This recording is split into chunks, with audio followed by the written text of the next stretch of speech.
नमस्कार तथा सुप्रभात। उज्यालो रेडियो नेटवर्कसँगै उज्यालो अनलाइन र मोबाइल एप्लिकेशनबाट एकसाथ प्रसारण भइरहेको काया कैरनमा तपाईंलाई साथी मदन पौड्यालसँगै दिपा तिमल सिन्हाको स्वागत छ।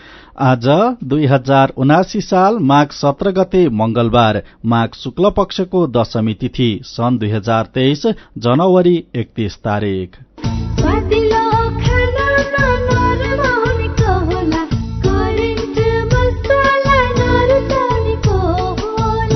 काया कैरनको साथमा करेन्ट मसला र करेन्ट चिया, स्वादको झट्का।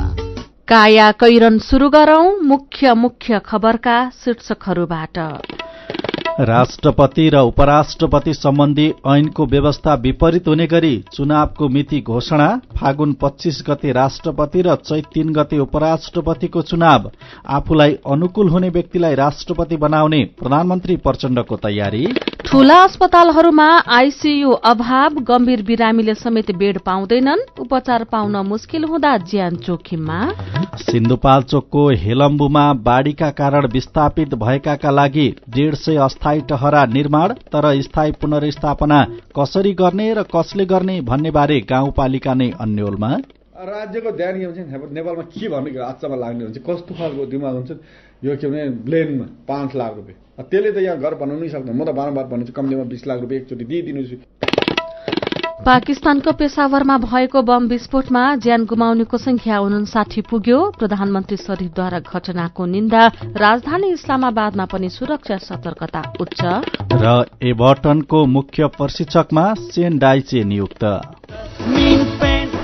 रंगको बहारमा उपहार जस्मिन पेन्ट्स लगाऊ र लकी ड्र मार्फत वर्षैभरि हरेक महिना 1 लाख र उपहारहरू जितौं। यो योजना अन्तर्गत वर्षभरि प्रत्येक महिना लकी ड्र मार्फत 1 जनाले 1 लाख, 1 जनाले स्मार्टफोन, 10 जनाले DHI राइस कुकर र 100 जनाले घडी प्राप्त गर्न सक्नुहुनेछ।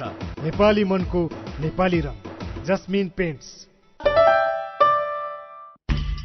थोरै बचत धेरै कायदा, बीमाका छन् फाइदा। सरकारी स्वामित्व र बीमाको क्षेत्रमा विश्वसनीय नाम राष्ट्रिय बीमा संस्थान। जीवन बीमाका लागि आजै राष्ट्रिय बीमा संस्थान रामशाहपथ काठमाडौँ वा नजिकैको शाखामा सम्पर्क गरौं। सुन त, मेरो कपडा प्याकिङ गरिदेऊ त। श्यामजीको मिसेसलाई क्यान्सर उपचार गराउन इन्डिया सँगै लिएर जानुपर्ने भयो। ए हो र? अनि सुन्नु त, अब क्यान्सरको उपचार CMC क्यान्सर इन्स्टिच्युट भरतपुरमा नै हुन्छ नि। नेपालमै पहिलो पटक अत्याधुनिक भेरिएन्ट ट्युबिम भएको 60 काउस र हाइपर आर्क लगायतका अत्याधुनिक उपकरण प्रयोग गरी मस्तिष्कमा रहेको ट्युमर, फोक्सोको क्यान्सर, स्तन क्यान्सर, घाँटी तथा टाउको सम्बन्धी क्यान्सर, पेट तथा कलेजो सम्बन्धी क्यान्सर, पाठेघरको मुख, गर्भाशय तथा मूत्राशय सम्बन्धी क्यान्सर तथा अन्य क्यान्सरहरूको उपचार हुन्छ। क्यान्सर भएको ठाउँको पहिचान गरी रेडिएसनको माध्यमबाट पूर्ण रूपमा निको हुने गरी पनि उपचार गरिन्छ। सरकारी अस्पतालकै सेवा शुल्कमा उपचार हुनुका साथै नेपाल सरकारबाट प्रदान गरिने क्यान्सर पीडितहरूका लागि 1 लाखसम्मको छुटको व्यवस्था पनि छ। ओहो, यस्तो सुविधा रहेछ। ल, अब क्यान्सर उपचार गराउन CMC क्यान्सर इन्स्टिच्युटमा नै लिएर जान्छौँ। क्यान्सर विरुद्ध आशाको किरण, CMC क्यान्सर इन्स्टिच्युट। फोन 056 594 333 594 333। कृषि तथा वन विज्ञान विश्वविद्यालय, पशु विज्ञान, पशु चिकित्सा र मत्स्य विज्ञान संकाय रामपुर चितुवनको भर्ना आवेदन सम्बन्धी सूचना। यस संकायमा शैक्षिक सत्र 2079-80 मा सञ्चालन गरिने स्नातक तहको BVSC एन्ड AH र BSc फिशरिज विषयमा नयाँ विद्यार्थी भर्ना आवेदन खुलेको हुँदा इच्छुक विद्यार्थीले यही माघ 22 गते राति 12 बजेसम्म अनलाइन आवेदन फारम भर्नु हुन अनुरोध गरिन्छ। थप जानकारीका लागि विश्वविद्यालयको वेबसाइट www.afu.edu.np मा हेर्न सकिनेछ। काया कैरनमा अब खबरको सिलसिला। निर्वाचन आयोगले राष्ट्रपति र उपराष्ट्रपति सम्बन्धी ऐनको व्यवस्था विपरीत हुने गरी चुनावको मिति घोषणा गरेको छ। राष्ट्रपति र उपराष्ट्रपतिको कार्यकाल सकिनुभन्दा 1 महिना अघि नै चुनाव हुने गरी मिति तोक्नुपर्ने कानूनी व्यवस्था रहेकोमा आयोगले बहालवालाको पदावधि सकिने लाग्दा मात्र चुनाव गर्ने निर्णय गरेको हो। आयोगले फागुन 25 गते राष्ट्रपति र चैत 3 गते उपराष्ट्रपतिको चुनावको मिति तोकेको छ। राष्ट्रपति विद्यादेवी भण्डारीको फागुन 28 गते र उपराष्ट्रपति नन्द बहादुर पुनको चैत 3 गते कार्यकाल सकिँदैछ।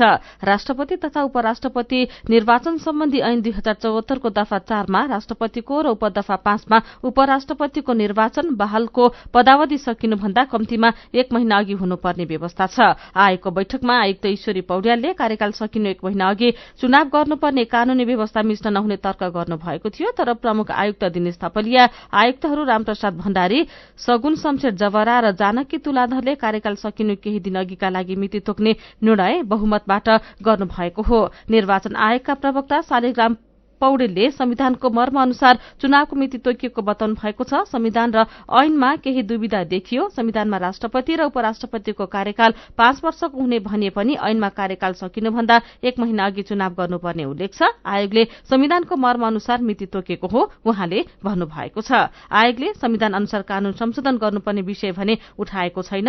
निर्वाचन आयोगको निर्णयमा कांग्रेसले आपत्ति जनाएको छ। कांग्रेस संसदीय दलका प्रमुख सचेतक रमेश लेखकले कानून संशोधन नगरी राष्ट्रपति चुनावलाई आयोगले धकेलेको प्रतिक्रिया दिनुभएको छ। आयोगले सार्वजनिक गरेको कार्यक्रम अनुसार राष्ट्रपति पदका लागि फागुन 13 गते उम्मेद्वारी दिनुपर्नेछ। यसैबीच प्रधानमन्त्री एवं माओवादी अध्यक्ष पुष्पकमल दाहाल प्रचण्डले आफूलाई चुनौती नदिने व्यक्तिलाई राष्ट्रपतिका रूपमा शीतल निवास पुर्याउन चाहनु भएको छ। पूर्व राष्ट्रपति रामवरण यादव र वर्तमान राष्ट्रपति विद्यादेवी भण्डारीले कार्यकारी प्रमुखको निर्णयलाई चुनौती दिँदा राजनीतिक एवं संवैधानिक जटिलता पैदा भएको निष्कर्षमा पुगेका दाहाल संवैधानिक दायरामा रहने राष्ट्रपतिको पक्षमा रहनु भएको छ। यसैका लागि उहाँले राष्ट्रिय सहमतिबाट राष्ट्रपति चयनमा जोड़ दिइरहनु भएको छ। माओवादी नेताका अनुसार प्रधान सेनापति प्रकरणमा तत्कालीन राष्ट्रपति यादवले चुनौती दिएपछि सरकारबाट बाहिरिनु परेको र शेरबहादुर देउवा नेतृत्वको सरकारले पठाएको नागरिकता सम्बन्धी विधेयक राष्ट्रपति भण्डारीले रोकेकाले प्रचण्ड भावी राष्ट्रपतिबारे सतर्क देखिनु भएको हो। 2065 सालमा प्रधान सेनापति रूकमाङ डकटुवाललाई हटाउने निर्णयलाई यादवले उल्टाइदिएपछि प्रधानमन्त्री प्रचण्डले राजीनामा दिनुभएको थियो। कान्तिपुर दैनिकले खबर छापेको छ। अमेरिकी राजनैतिक मामिला उपमन्त्री भिक्टोरिया नुल्याण्ड नेपालको 2 दिने भ्रमण सकेर हिजो फर्किनु भएको छ। चुनावपछि बनेको नयाँ सरकारसँग साझेदारी गरेर अघि बढ्ने लक्ष्यका साथ आउनुभएकी उपमन्त्री नुल्याण्डले भ्रमणका क्रममा उच्च पदाधिकारीहरूसँग भेटवार्ता गर्नुभयो। भ्रमणलाई पत्रकार सम्मेलन मार्फत बिट मार्दै उपमन्त्री नुल्याण्डले संक्रमणकालीन न्याय, अमेरिकी आर्थिक सहयोग र चीन लक्षित गरी मुख्य 3 सन्देश प्रवाह गर्नुभएको छ। उपमन्त्री नुल्याण्डले प्रधानमन्त्री एवं माओवादी केन्द्रका अध्यक्ष पुष्पकमल दाहाल प्रचण्डसँग हिजो बालुवाटारमा भेट गर्नुभएको थियो। त्यसपछि धुम्बाराहीमा पुगेर कांग्रेस सभापति शेरबहादुर देउवा र सिंहदरबार स्थित एमालेको संसदीय दल कार्यालयमा अध्यक्ष केपी शर्मा ओलीसँग उहाँले भेटवार्ता गर्नुभयो। परराष्ट्र मन्त्री विमला राई पौड्याललाई मन्त्रालयमा भेटेर छलफल गर्नुभयो। भेटवार्तापछि सांस्कृतिक सम्पदा अवलोकन गर्न पाटन दरबार स्क्वायर पुग्नुभएकी उपमन्त्री नुल्याण्डले त्यही पत्रकार सम्मेलन गर्नुभएको थियो। अमेरिकाले लामो समयदेखि उठाउँदै आएको संक्रमणकालीन न्यायको विषयलाई उपमन्त्री नुल्याण्डले पनि भ्रमणका क्रममा चासो दिनुभएको छ। उहाँले नेपालको नयाँ सरकारले संक्रमणकालीन न्याय सम्बन्धी कानून निर्माणमा अग्रसरता लिने विश्वास व्यक्त गर्नुभएको छ। प्रधानमन्त्रीलाई थाहै नदिई मुख्य सचिव शंकरदास बैरागी नेतृत्वको समितिले 87 प्रकारका नीतिगत विषय गोप्य राख्ने गरी गरेको सूचना वर्गीकरण निर्णय फिर्ता भएको छ। समिति संयोजक मुख्य सचिव बैरागी, संचार तथा सूचना प्रविधि सचिव डाक्टर वैकुण्ठ अर्याल, पत्रकार महासंघका प्रतिनिधि र प्रधानमन्त्रीको प्रेस टोली बीच हिजो छलफल भएपछि निर्णय फिर्ता लिएको हो। अहिलेलाई सूचना वर्गीकरण विवादित निर्णय फिर्ता लिने र सरकारवाला तथा विज्ञ समेतसँग छलफल गरेर संविधान र कानून प्रतिकूल नहुने गरी परिमार्जन गर्ने निर्णय भएको प्रधानमन्त्रीका प्रेस विज्ञ मनहरी तिमिल सिन्हाले जानकारी दिनुभएको खबर नयाँ पत्रिका दैनिकले छापेको छ।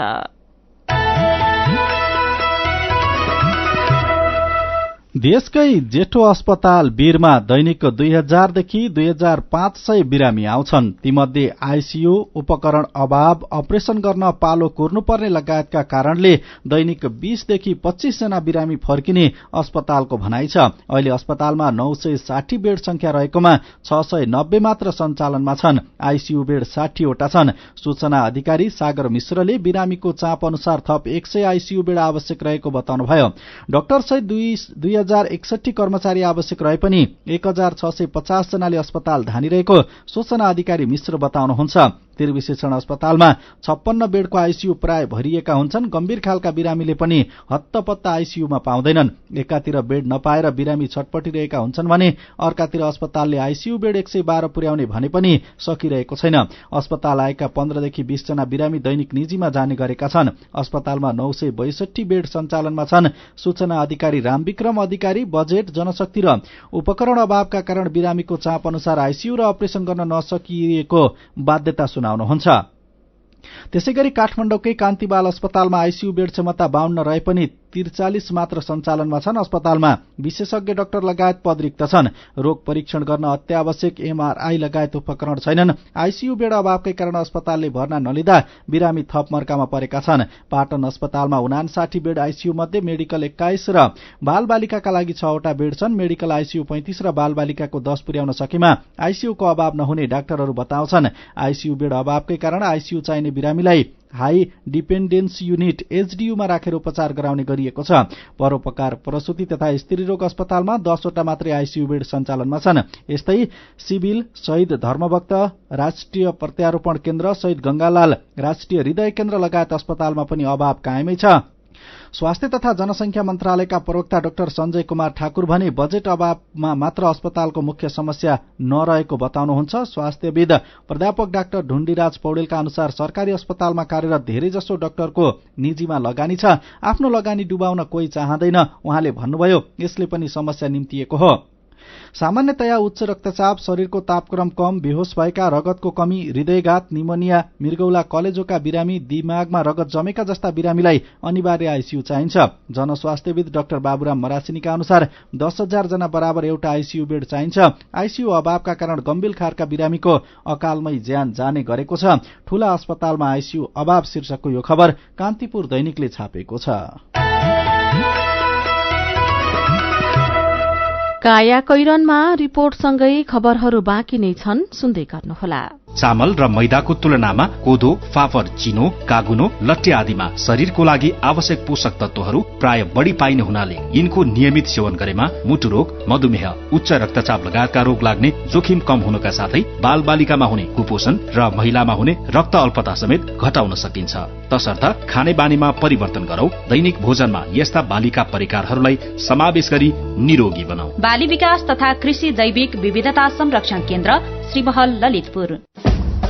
राप्ती इन्जिनियरिङ कलेज घोराही दाङको विद्यार्थी भर्ना सम्बन्धी सूचना। स्थापनाको पहिलो ब्याचमै इन्जिनियरिङ कार्यक्रमतर्फ पोखरा विश्वविद्यालय प्रथम तथा बीसीए तर्फ 5औं ब्याचमा गोल्ड मेडल प्राप्त गर्न सफल लुम्बिनी प्रदेशकै उत्कृष्ट आईएसओ सर्टिफाइड यस कलेजमा बीई सिभिल र बीसीए कार्यक्रममा भर्ना खुलेकाले इच्छुक विद्यार्थीले तुरुन्त सम्पर्क गर्नुहोला।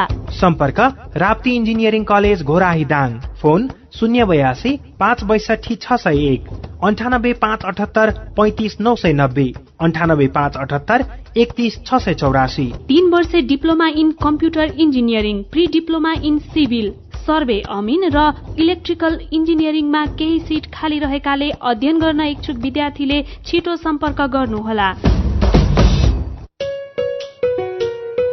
खुसी कसरी खुसी हुन्छ जब बने छैन कोही, आफ्नो भन्दैमा आफ्नो हुन सम्पर्कमा बस्या खै। सम्पर्कका लागि बलियो आधार नेपाल टेलिकम हो राष्ट्रकै सञ्चार। सम्पर्कको आधार राष्ट्रको सञ्चार, नेपाल टेलिकम राष्ट्रको सञ्चार। नेपाल टेलिकम राष्ट्रको सञ्चार। उमेर कम तिमी भन्दा बुद्धि चाहिँ धेरै, डर छैन जे भए पनि बिमा छ मेरै। रोग ब्याध लागिहाले हातमा पैसा छ त, गोजी खाली भयो भने के पो गर्ने हो त। पैसा त जहाँ पनि आफैले त तिर्नु पर्छ नि सुरुमा, होइन र? अरू ठाउँमा पर्ला, सानीमामा पर्दैन। आफ्नो लागि मात्र होइन नि, सबै परिवारको लागि। नेपालमै पहिलो पटक सानीमा बैंक प्रस्तुत गर्दछ फ्यामिली सुपर सेभिङ्स खाता, जसमा आफ्नो सम्पूर्ण परिवारको अस्पताल भर्ना खर्च भुक्तानी गर्नै नपर्ने। प्रत्येक सदस्यलाई रु 1 लाखसम्मको उपचार बिमा र रु 10 लाखसम्मको दुर्घटना बिमा। मेडलाइफ र सिद्धार्थ इन्सुरेन्स लिमिटेडको सहकार्यमा बिमा सुविधा। थप जानकारीका लागि नजिकैको शाखा वा 980119 0119 मा सम्पर्क गर्नुहोला। सानीमा बैंक, सबल अनि विश्वसनीय। सुरक्षित र समृद्ध होस् जिन्दगीको सेरोफेरो।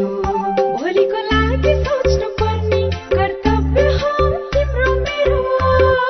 ढुक्क हुन भोलिलाई बिमा गरौँ है, नेसनल लाइफ इन्सुरेन्समा बिमा गरौँ है। विगत 35 वर्षदेखि सञ्चालनरत नेपालकै पहिलो अग्रणी जीवन बिमा company national life insurance company, Lazimpat, Kathmandu.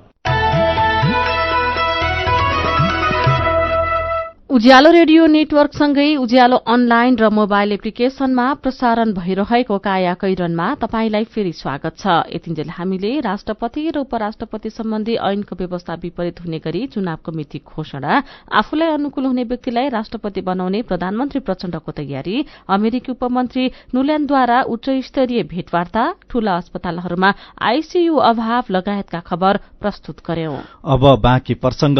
सिन्धुपाल्चोकको हेलम्बुमा अघिल्लो वर्ष 2078 साल असार 1 गते र 16 गते गरी 2 पटक अकल्पनीय बाढ़ी आयो। हेलम्बुको किउल, चनौटे लगायतका मेलम्ची खोला छेउका 100औं घरहरू बाढ़ीमै बिलाए। बाढ़ीले ढालेका घरहरू अहिले पनि उस्तै हालतमा छन्। बाढ़ीले धान फल्ने खेतलाई बगर बनाइदियो। 100औंले आफ्नो घर र खेत कहाँ थियो भन्ने निशानासम्म पत्ता लगाउन सकेका छैनन्। अस्थायी टहरामा दिनरात काट्न थालेको 1.5 वर्ष भइसक्यो। बाढ़ीबाट विस्थापितहरू सुरक्षित बासको आशा-आसमा थाक्न थालेका छन्। हेलम्बु पुगेर फर्किएपछि सञ्चिता देवकोटाको रिपोर्ट। हेलम्बु गाउँपालिका किउलसम्म छेत विच्छेद भएर पनि खोलाले बगाउन बाँकी रहेका घरहरू बगरको बिचमा छन्।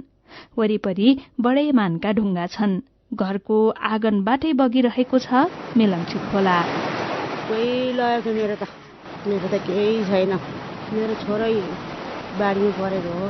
किउलकी बालकुमारी भण्डारीको घर, खेत र गाई भैंसी सँगसँगै 30 वर्षका छोरा समेत निमेषभरमै बाढीमा बिलाए। 2 तले पक्की घर थियो।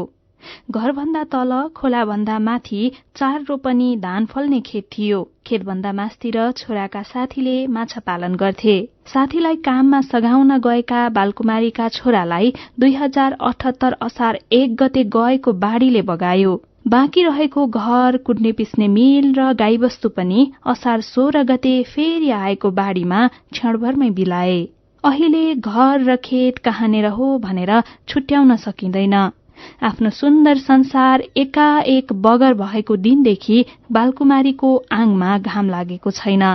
बगर बनेको घर र खोलामै बिलाएका छोरालाई सम्झँदा आँखाबाट आँसुको बेल बग्छ। छोरालाई र खेतीपाती चाहिँ सबै त्यही दिनमा लयो। 1 गते नै लयो। पछि घर पनि लयो। हाम्रो बारी धेर छैन, खेतै खेत्यो। अहिले त घर कहाँ हो के कहाँ हो भन्ने निशानै छैन नि। हाम्रो त छोरो मात्रै बाध्य भएदेखि उसको परिवारलाई राम्रो गर्थ्यो। अब बुढा भइहाल्नु भयो। म पनि मुटु रोगी छु। बर्खे भेलले ल्याएको माछा मार्दै हुनुहुन्थ्यो अञ्जना थापा मगर। त्यही बेला खोलामा बाढी एकाएक बढ्यो। पहिलो छालले अञ्जनालाई ढाल्यो पनि। हतार हतार श्रीमानले तानेपछि भाग्न भ्याउनु भयो र ज्यान बच्यो। तर खोला किनारमै रहेको उहाँको सहित 20 घर हेर्दा हेर्दै बाढीमै बिलायो। बहेको खेत पनि बाढीले लग्यो। गाउँपालिकाले निर्माण गरिदिएको अस्थायी टहरोमा बस्न पाएको 1 वर्ष पुग्न लाग्यो। टहरो 3 कोठे छ, तर चिसोमा जस्ताबाट चुहिएको पानीले रातभरि ढुक्कले निदाउन सकिँदैन। स्थायी घर बनाइदिने भनेर गाउँपालिकाले सम्झौता त गरेको छ, तर घर कहिले बन्छ भन्ने टुङ्गो छैन। आफै बनाउन त भन्दा पनि न त जग्गा छ न त साथमा पैसा। मगर दम्पतिले ज्यामी काम गरेर बिहान बेलुकाको छाक टारिरहनु भएको छ। बिहान पकाए बेलुका के पकाउनै छ, खेती लगेपछि कमै नहुनेको, श्रीमान पनि पढाइ लेखा छैन, बच्चाहरू सानो छ, बारी पनि सबै तान्यो पहिरोले, खेत पनि सबै लग्यो, गरेर खाने ठाउँ पनि छैन। अनि यही काम गरिरहेछ। अब यस्तो यो महिनावारी हुँदाखेरि काम गर्न सक्दैन, उ गर्न सक्दैन, त्यतिखेर चाहिँ एकदम गाह्रो हुन्छ। अरूको त अब माइतीहरूले हुनेले हेर्छ, मेरो त अब आमा बुवा दाजुभाइ कोही छैन। किरण कुमार ज्योतिको पनि एक तले पक्की घर र खेत सबै खोलाले बगायो। अस्थायी टहरोमा बास छ। अघि पछि खेतबारीमा भएको उब्जनीले लगभग खान पुग्थ्यो, तर बाढी गए यता उहाँकै कमाईले चुलो बलेको छ। पालिकाले स्थायी घर बनाउन भनेर सम्झौता त गरेको छ, तर कहाँबाट कसले घर निर्माणका लागि पैसा दिन्छन् भन्ने यकिन छैन। अर्को समस्या उहाँको चनौटे बजारमा अब घर बनाउने जमिन बाँकी छैन। गाउँमा बाँझो जमिन त छ, तर बस्ती छैन। कहाँ जाने र कसो गर्ने भन्ने भेउ पाउन नसक्दा मानसिक तनाव बढ्न थालेको छ भन्नुहुन्छ किरण। त्यो बाढी पछि चाहिँ हामीले जहाँ गएर काम गर्थ्यौं त्यो ठाउँ नै छैन कि अब माथि माथि जाउँ बस्ती छैन। पहिलाको जस्तो रोजगारी पनि पाइँदैन, उसै त नेपालमा राम्रो रोजगारी पाइँदैन, झन् बाढीले पाइने रोजगारी पनि गुमाएको छ नि त। अब वृद्ध आमा बुवालाई हेर्नु पर्यो, औषधि खुवाउनै पर्यो र अब कमाउन जानलाई घरमा जसरी नि छोड्नै पर्यो। त्यो दुईटामा हामी चाहिँ बिचमा मानसिक तनावमा हामी जस्तै युवाहरू। हेलम्बु गाउँपालिकाको भ्रेमाथाङबाट 2078 असार 1 र 16 गते मिलम्ची खोलामा आएको बाढीमा परेर हेलम्बु गाउँपालिकाका मात्रै 400 हाराहारी घर परिवार विस्थापित भए। बाढीमा परि 15 जना बेपत्ता भए भने 1 जनाको मात्र शव भेटियो। विस्थापितका लागि गाउँपालिकाले विभिन्न संघ संस्थासँग समन्वय गरेर 150 अस्थायी टहरा बनाएको छ, तर स्थायी पुनर्स्थापना कसरी गर्ने र कसले गर्ने भन्ने बारे गाउँपालिका नै अन्योलमा छ। केन्द्र सरकारले नै चासो नदिँदा विस्थापितको स्थायी पुनर्स्थापनामा समस्या भएको बताउनुहुन्छ गाउँपालिका अध्यक्ष निमा ग्याल्जेन शेर्पा। यो चाहिँ अलि अल्मालेको छ। मैले के चाहिँ गरौँ, अब जस्तो मेरो नै पूरा जिम्मेवारी त छैन त्यहाँ। मलाई त 10% हाल भन्छ, मैले 10% हाल्दिएँ। अब हेर्ने मेकानिजम त हुनु पर्यो, कसले हेर्ने भन्ने नै क्लियर छैन। राज्यको ध्यान के हुन्छ, नेपालमा के भन्ने आच्चामा लाग्ने हुन्छ, कस्तो खालको दिमाग हुन्छ यो के भने ब्लेनमा 5 लाख रुपियाँ, त्यसले त यहाँ घर बनाउनै सक्दैन। म त बारम्बार भन्छु कम्तीमा 20 लाख रुपियाँ एकचोटि दिइदिनुहोस्। काया कैरनमा मेरो पनि भन्नु छ र कार्टुनसँगै खबरको सिलसिला बाँकी नै छ, सुन्दै गर्नुहोला। एचआईभी का बारेमा खुलेर कुरा गरौं। सँगै बस्दा, खाँदा, पढ्दा र सँगै खेल्दा कुनै कीरा वा लामखुट्टेले टोक्दा एचआईभी सर्दैन। हात मिलाउँदा, अंकमाल गर्दा तथा चुम्बन गर्दा, एउटै चर्पी प्रयोग गर्दा र अरूको लुगा लगाउँदा एचआईभी सर्दैन। समयमै उपचार गरेमा एचआईभी संक्रमित पनि स्वस्थ व्यक्ति सरह बाँच्न सक्छन्। त्यसैले नियमित औषधिको सेवन गरौं र स्वस्थ जीवन बाँचौं। एचआईभी को औषधि एआरभी हरेक सरकारी अस्पतालमा निशुल्क पाइन्छ। एचआईभी संक्रमितहरू अरू भन्दा भिन्न होइनन् भन्ने कुरा बुझौं र समान व्यवहार गरौं। एचआईभी संक्रमितहरूमाथि हुने भेदभावको अन्त्य गरौं। Nepal youth foundation, Bara plus, Lumbini plus र मकवानपुर महिला समूह।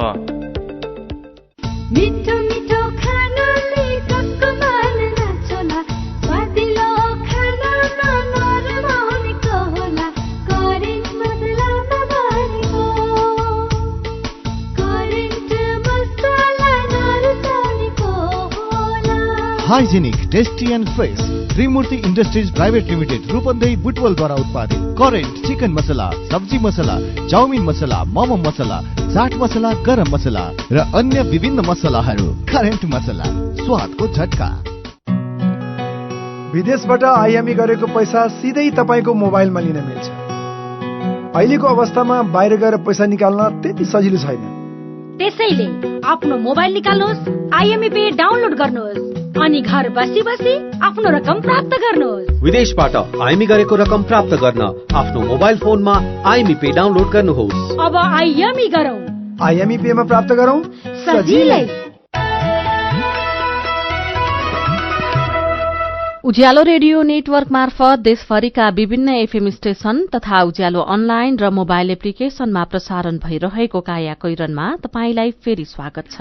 अब बाँकी खबर। गएको बुधबार सर्वोच्च अदालतले श्रम ऐन 2074 को दफा 87(3) को व्यवस्था र श्रम नियमावली 2075 को नियम 82 बुदा खारेज गरिदिएपछि होटल, रेस्टुरा लगायत व्यावसायिक संस्थाले अवैध रूपमा लिइरहेको सेवा शुल्क हटेको छ। तर यसको सफल कार्यान्वयनको पाटो भने बाँकी नै छ। एउटा प्रश्न उब्जिएको छ, सरकारले अन्य क्षेत्र एवं व्यावसायिक प्रतिष्ठानले लिइरहेको सेवा शुल्क के हुन्छ? यो विषयमा विज्ञहरूको एउटै भनाइ छ, सम्बन्धित क्षेत्रको ऐनमा प्रष्ट रूपमा सेवा शुल्कबारे तोकिएको छ भने लिन मिल्छ, अन्यथा त्यो सरासर गैर कानूनी हो। अधिवक्ता एवं उपभोक्ता अधिकार कर्मी ज्योति बानिया भन्नुहुन्छ। सर्वोच्चको फैसलापछि शिक्षा, खानेपानी, अस्पताल, होटल लगायत व्यावसायिक प्रतिष्ठानले सेवा शुल्क उठाउन पाउँदैनन्।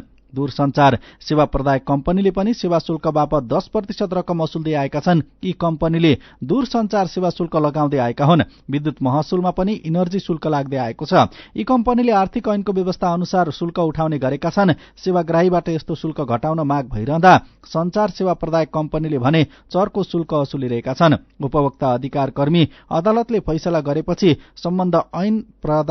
सम्बन्ध सेवा प्रदायकहरूले नलिने भनेर घोषणा गर्नुपर्ने दावी गर्छन्। यसैबीच वाणिज्य विभागले काठमाडौँको बानेश्वर क्षेत्रमा सञ्चालित होटल, रेस्टुरामा अनुगमन समेत गरेको छ। मेरो पनि भन्नु छ। नेपाल राष्ट्रिय व्यवसायी महासंघले बैंकको चर्को ब्याजदर विरूद्ध हिजो काठमाडौँमा प्रदर्शन गरेको खबर उज्यालो अनलाइनमा पढेर विष्णु सुवेदी लेख्नुहुन्छ, वास्तविक उद्यमी कोरोनाको महामारीबाट ठूलो आर्थिक क्षति भई तनावमा पुगेका छन्। यस्ता उद्यमीको समस्या समाधानका लागि जिम्मेवार निकायले उदारता देखाउन पर्छ। यही खबरमा जीवनसाई ठकुरीको प्रतिक्रिया छ, अहिलेकै व्यवस्थाले त गरीब जहिले पनि गरीब रहिरहनु पर्ने, धनी झन धेरै धनी भइरहने जस्तो देखियो। बैंक तथा वित्तीय संस्थाका पनि आफ्नै समस्या र दायित्व होलान्, तर ब्याजदरको समस्या समाधान गर्नै पर्ने देखियो।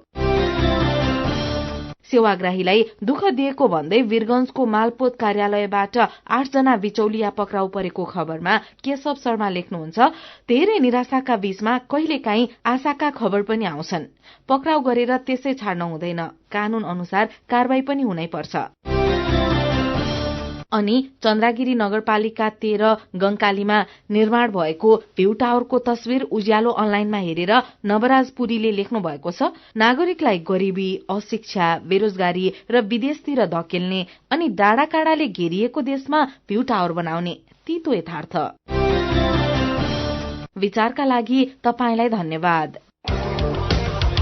मेरो पनि भन्नु छ। मेरो पनि भन्नु छ प्रस्तुत गर्दै हुनुहुन्थ्यो साथी मल्लिका थापा। काया कैरनमा अब विदेशको खबर। पाकिस्तानको उत्तर पश्चिमी शहर पेशावरमा भएको बम विस्फोटनमा परेर ज्यान गुमाउनेको संख्या 59 पुगेको छ। घटनामा 150 जना भन्दा धेरै घाइते भएका छन्। उनीहरूको स्थानीय अस्पतालमा उपचार भइरहेको छ। हिजो दिउँसो पेशावरको एक मस्जिदमा प्रार्थनाको समयमा बम विस्फोट भएको थियो। गएको नोभेम्बरमा युद्धविराम भंग गरेको पाकिस्तानी तालिबानले यो विस्फोट गराएको जानकारी दिएको बीबीसीले उल्लेख गरेको छ। प्रधानमन्त्री शहबाज शरीफले घटनाको निन्दा गरी उनीहरूको इस्लामसँग कुनै पनि साइनो नहुने बताउनु भएको छ। पछिल्लो घटनासँगै राजधानी इस्लामाबादमा पनि सुरक्षा सतर्कता बढ़ाइएको छ। अब खेल खबर। इंग्लिश प्रिमियर लीग क्लब एभर्टनले सेन डाइचेलाई मुख्य प्रशिक्षकमा नियुक्त गरेको छ। इंग्लिश प्रशिक्षक डाइचेले एभर्टनसँग 2.5 वर्षको सम्झौता गरेका छन्। उनी सन् 2025 को जुनसम्म एभर्टनमा रहनेछन्। एभर्टनले गएको हप्ता मुख्य प्रशिक्षक फ्रान्क ल्याम्पार्डलाई बर्खास्त गरेको थियो। अब केही खबर संक्षेपमा। साइबर सुरक्षामा सरकारको व्यवस्थाले राष्ट्रिय सुरक्षामा खतरा पैदा हुने जोखिम बढ़ेको छ। साइबर सुरक्षाका जानकारहरू 400 भन्दा बढ़ी सरकारी वेबसाइट डाउन र अन्तर्राष्ट्रिय उडान प्रभावित हुने गरी गएको शनिबार भएको साइबर आक्रमणलाई नेपाललाई चेतावनीको घण्टी भएको बताउँछन्। रसुवागढ़ी नाका हुँदै चालू आर्थिक वर्षको पुस मसान्तसम्ममा 14 अर्ब 84 करोड़ 84 लाख 54 हजार रूपियाँ बराबरको सामान आयात भएको छ। कांग्रेसमा केन्द्रीय समिति बैठक छलेर आफू खुशी निर्णय गर्ने क्रम बढ़ेपछि संस्थापन समूहमै असन्तुष्टि उत्पन्न भएको छ। काया कैरनमा अब पालो उखानको। छेपाराले झैं रंग फेर्ने। उखानसँगै हामी काया कैरनको अन्त्यमा आइपुगेका छौं। आजका मुख्य खबर फेरि एकपटक। राष्ट्रपति र उपराष्ट्रपति सम्बन्धी ऐनको व्यवस्था विपरीत हुने गरी चुनावको मिति घोषणा। फागुन 25 गते राष्ट्रपति र चैत 3 गते उपराष्ट्रपतिको चुनाव। आफूलाई अनुकूल हुने व्यक्तिलाई राष्ट्रपति बनाउने प्रधानमन्त्री प्रचण्डको तयारी। ठूला अस्पतालहरूमा आईसीयू अभाव, गम्भीर बिरामीले समेत बेड पाउँदैनन्, उपचार पाउन मुस्किल हुँदा ज्यान जोखिममा। सिन्धुपाल्चोकको हेलम्बुमा बाढ़ीका कारण विस्थापित भएकाका लागि 150 अस्थायी टहरा निर्माण। तर स्थायी पुनर्स्थापना कसरी गर्ने र कसले गर्ने भन्ने बारे गाउँपालिका नै अन्योलमा। पाकिस्तानको पेशावरमा भएको बम विस्फोटमा ज्यान गुमाउनेको संख्या 59 पुग्यो। प्रधानमन्त्री शरीफद्वारा घटनाको निन्दा। राजधानी इस्लामाबादमा पनि सुरक्षा सतर्कता उच्च। र एभर्टनको मुख्य प्रशिक्षकमा सेन डाइचे नियुक्त। र अन्त्यमा आजको कार्टुन। आज हामीले मार्साफले बनाउनु भएको कार्टुन दिएका छौं। कार्टुनले नागरिकका लागि काम गर्ने भन्दा पनि आफ्नै दुनो सोझ्याउने सांसदहरूलाई व्यङ्ग्य गरेको छ। यहाँ कार्टुनमा एक दम्पति छन्। दौरा सुरुवाल र कालो कोट टोपी र हातमा ब्याग बोकेका श्रीमान संसद जान घरबाट निस्कँदैछन् अनि उनलाई श्रीमती भन्दैछिन्, दोस्रो चोटि सांसद भएका छौ, जनताको मत खेर जानु दिनु हुँदैन नि, बरु एउटा 5 तले घरको सानो नक्सा चाहिँ बनाइहाल्ने हो कि। आजको कायाकैरन सकिएको छ। उज्यालो मोबाइल र अनलाइनमा प्रसारण भइरहेका रेडियो र अनलाइनका सामग्री भाइबरमा पनि उपलब्ध छन्। कायाकैरनबाट प्राविधिक साथी सरोज थापासँगै हामी पनि बिदा माग्छौं। घर बाहिर निस्कँदा मास्क लगाउन नबिर्सौं। नमस्कार।